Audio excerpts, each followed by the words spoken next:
Ang kamote ay isa sa mahalagang tanim sa probinsya ng Batanes dahil isa ito sa alternatibong pagkain sa bigas, lalo na pag may sama ng panahon sa Batanes.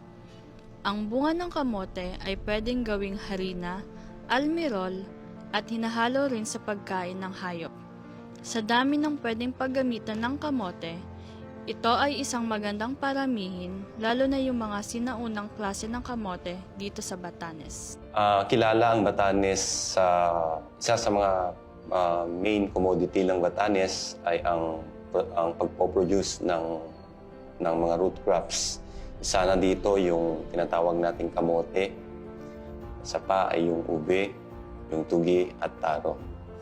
Pero dahil sa demand ng mga turista at saka doon sa ating mga processors, yung mga nagbe-bake or like that, yung mga process para mabigyan ng mas malaking halaga yung ating kamote, ang Batanes ay kinukulang ngayon ng yung mga tubers na tinatawag, yung mga laman. Kaya nagkaroon ng ganitong proyekto, yung mass production ng quality planting materials, yung vine cuttings, upang maipamahagi sa ating mga magsasaka upang matugunan yung kakulangan sa laman ng kamote. Nung simula nung dumating ako dito 1995, ang unang hanap buhay ko dito, pasok ako sa mga jaborder, pero hindi magkasya sa pamilya. So, sinubukan ko yung magtanim ng gulay. Malaki din yung kita sa gulay. Lalo na ngayon, konti-konti ng mga taong nagtatanim ng mang kamote, hindi gaya noon eh. Ang daming nagtatanim. Ngayon, ako konti na lang nagtatanim ng kamote. Halimbawa, kung mawalaan tayo ng bigas, di pa, mayroon kang kamuti kaysa wala. Tayo na nagpo-produce wherein nakalocate siya sa Panaray, Liit Bayat na naging unang production area. From there, nung nakapag-produce na tayo ng around an area square meter of 1.8 hectare, dinistribute natin tong vine cuttings sa ating partner local government units. Ang proyekto ay kinabibilangan ng ating partner local government units. Meron silang in-establish na production area ng sweet potato o yung ating kamote sa Basco. Then isa rin sa Mataw, ganun din sa Ivana. Implement natin tong project nito noong 2020. Nakapag-produce tayo initially ng kulang-kulang 560,000 cuttings para makater yung 153 na cooperators natin sa buong Batanes. So sa ating istasyon, minintain natin yung 11 varieties na identified dito sa Batanes. Wherein yung 11 varieties na yon ay pinroduce din ng iba't ibang munisipyo ng Batanes. Nung dumating yung DA Best na magpa-training, very active ako doon. Kaya pumunta ako, tapos naidagdag itong kamote, nakadagdag din sa kita ko din sa vegetable. Every year, nandito kayo. Tapos, siyempre, nagsaseminar kayo. Sabi niya, nung nagseminar ako noon, natutunan ko sa mga tanim natin, kailangan may fertilizers. Nagawa natin ang land preparation or plant and planting sa Enero hanggang Mayo.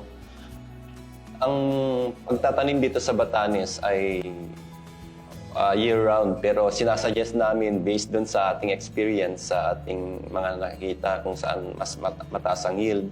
Tinuro natin ang tamang pagtatanim, lalo na dun sa hills, distance between hills, which is ang appropriate at ang na distance between hills is 30 cm or 0.3 meters. And sa between rows naman is around 0.75 meters or 75 centimeters. Then dun sa pagse-select naman ng ating quality vine cuttings, tinuruan natin sila kung anong buwan, kung pwede kumolekta, kung pinakatamang time, how to collect quality vine cuttings. Yung haba din, yung haba ng ating pananim dapat yung ating pananim nasa 25 to 35 centimeters yung haba ng vine cuttings at dapat ito ay may 8 nodes.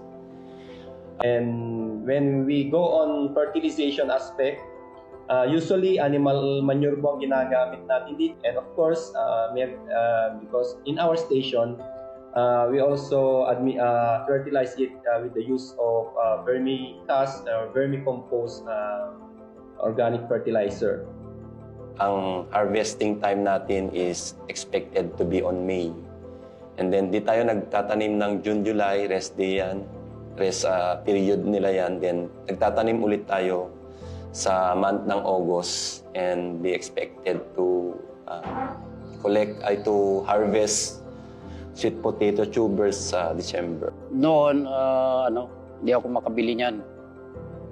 Noong mag-aral pa yung mga anak ko, lahat ng kita ko sa pagsasaka ng kulang pa sa mga anak ko. Makatapos na sila, dito sa kita ng kamote sa gulay, makabili na ako ng mga hayop. Ang project na ito, kasama ang ating partners from local government unit. Nagpapasalamat po kami sa DA, Bureau of Agricultural Research, sa pagpupundo ng proyektong ito upang matugunan yung ating kakulangan ng supply ng sweet potato tubers. Dahil dito, naisaayos natin, na-address natin yung problem na yon at hanggang ngayon ay na-adapt na ng farmers yung ating technology. Hopefully ay magtuloy-tuloy na siya at mas lalo pa nating mapaganda ang proyekto na to sa susunod pang mga taon. Maraming salamat din sa inyo dahil una sa Panginoon sa magandang araw na to na makarating kayo dito sa aming bukid, dito sa lugar po namin na nakakatulong din sa amin. Maraming salamat din po sa DA-BES na pagtuturo na marami.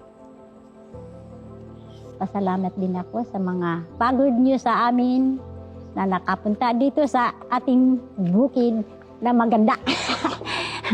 Salamat, Diyos mamahas. Doon nakangay nyo diyaman may discuss. So, kailangan ta pachinanawan do DA-BES. Thank you very much.